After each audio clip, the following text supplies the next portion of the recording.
Ein Mann kommt nach Deutschland. Der Mensch friert, der hungert, der humpelt. Er kommt nach Hus.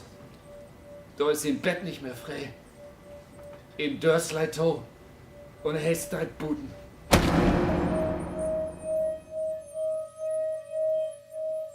Sög die ein Annabett, wenn in die allein bin Licht. Ich will die nicht. Ich bin... Der Tod.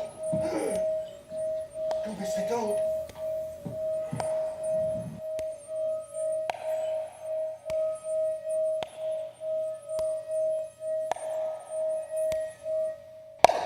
Den Vornamen hast du wohl nicht?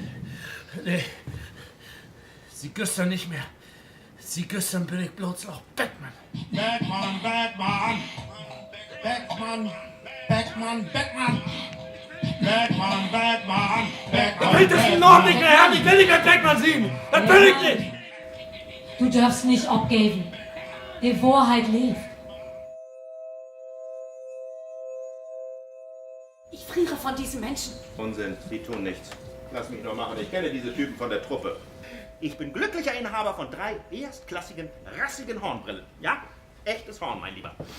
Eine gelbe zum Arbeiten und eine abends für die Bühne. Eine schwere, schwarze Hornbrille. Das sieht aus, mein Lieber, na? Als ich jetzt nach Hause kam, da war mein Bett besetzt. Dass ich mir nicht das Leben nahm, das hat mich selbst entsetzt. Die Welt hat gelacht und ich hab gebrüllt. Und dann kam die Nacht, hat alles verhüllt.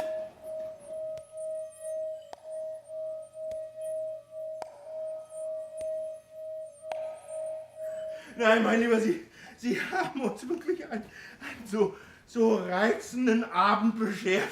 Prost. Und wissen Sie was? Das ist eine Gegenleistung wert.